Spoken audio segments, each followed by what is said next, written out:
Hi, my name's John. Welcome to part 2 of the Sunday night nightcap.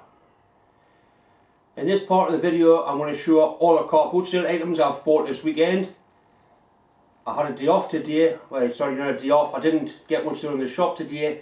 I had a day out with the wife, hence she's bought us a new cap. I'm not sure if I like it or not. I suppose it'll, once I've had it on for work a few times it might look a bit better.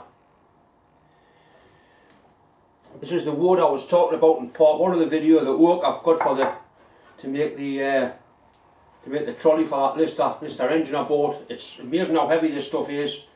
Like I say, it's probably 100-year old. It come from the plank of wood was really rough looking, and once the lad put it through the saw, it come up looking really nice. So I've got some car boot sale items. I make a starting machine and the axle for the trolley for that Lister engine. These are the wheels I got, so I start making the axle for that. These are the wheels I got given. They're the wheels I want to use for the trolley. What I want to do, I've got a bit of scrap bar in here. I'm just going to turn the dummy stump so I know what size to machine the shaft to fit into there. Because once the shaft's in the lathe, it's easy to just have something that fits in there. I can measure that and I can measure the shaft and get it accurate that way. I mean, at least the hole's round.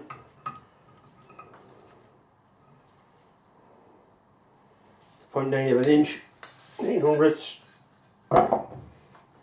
So we're machining this bit of bar to be a nice sliding fit in there. I mean, it's not, hasn't got to be that accurate, just somewhere, as long as it's somewhere near. There's roughly 100th out to come off there. This lathe's fitted with a gearbox, but it's also got change wheels in the back for cutting various threads. There's a compound gear there that's used for, it's a transposition gear for cutting metric threads on the Imperial lathe.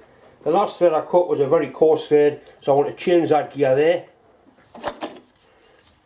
for a smaller one to slow the feed rates down.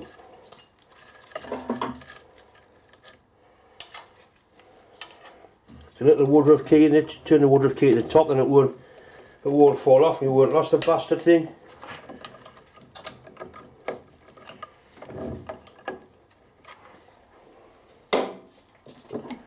Just drop them gears out of the mesh first.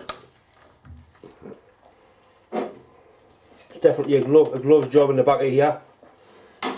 There's one little woodruff key. The ambition in life is to fall off among all that crap down there. I think that's the gear I normally use. I think it's a 24.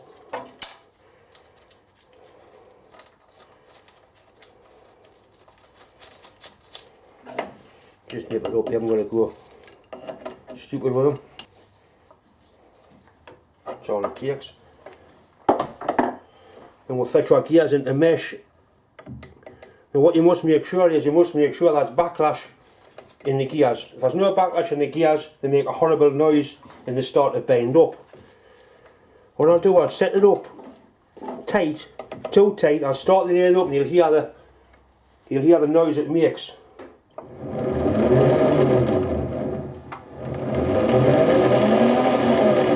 That's too tight. You can hear it trying to bind.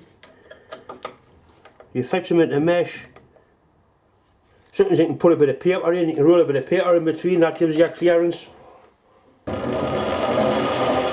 can hear the difference, a lot quieter. They're not going to be quiet because they are straight cut gears, you always get a little bit of noise. There's one or two very important oiling points, we might as well do them when we're in here. There's a one in there. Some oil into that, there's a one in that shaft there.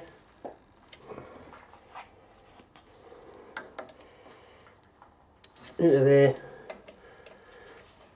there, the one down here, and the one in there. I normally use grease to lubricate these, motorcycle spray grease. I haven't got any. I think a little bit of engine oil will be better than nothing. Just ordinary 1040. It is messy and oily in the back of here. But I'd rather have it messy and oily as seizing up.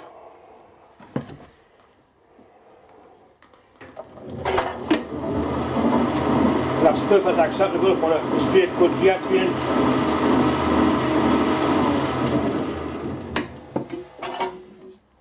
gears on the top, that's what you call a tumble reverse. It reverses the direction of your lead screw. Suppose you want to cut a left hand thread, you can see how it works. That goes that way, then it's going the other way. In that position there's your neutral. When you run this lathe in neutral, it is really quiet.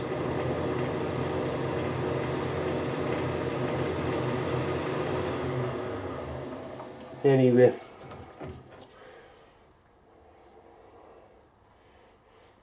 there's two little oil points.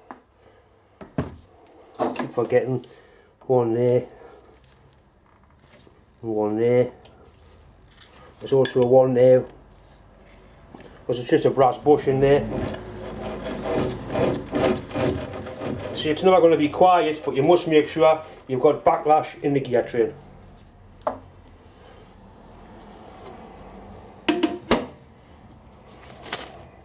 These are the car boot selectors I picked up this weekend.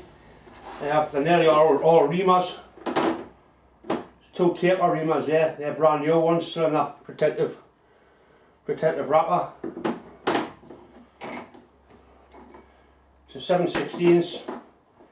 That one's a 12mm. 13mm. That one's 30mm as well, and it appears to be virtually unused. The lad was selling the reamers for £1 each, so I got all their reamers, 1, 2, 3, 4, 5, I got 6 of them for a £5, which is less than £1 each.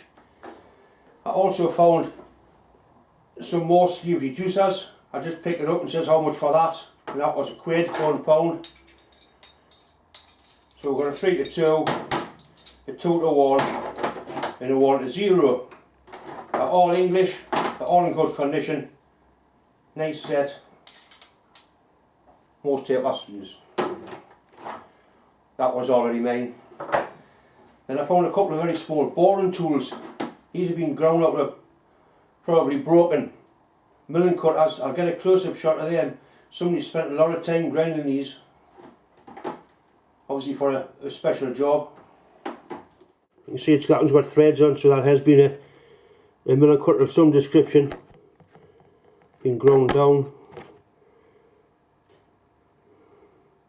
There's been a lot of material ground off that to make that little tool. Very nicely made.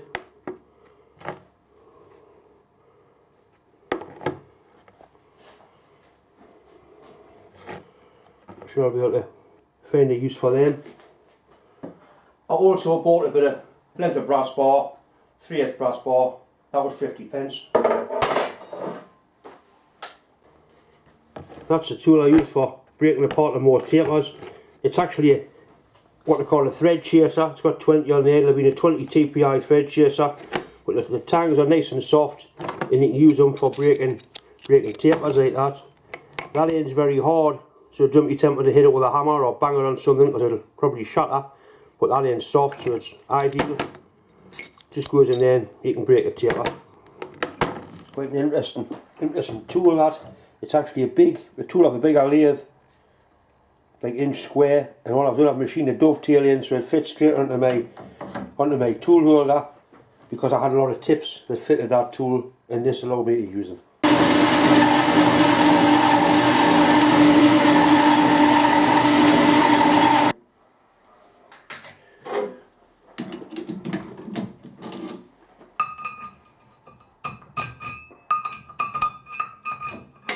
That's decent fit in there. A little bit more. The wheels aren't actually round in the wheels. They don't, what they're doing, they don't need to be. I've got some more polo shirts coming, so anybody that's waiting for a one, they should be in the post by this weekend. Anyway, thanks once again for watching, thanks very much for subscribing, and thanks for clicking the like button.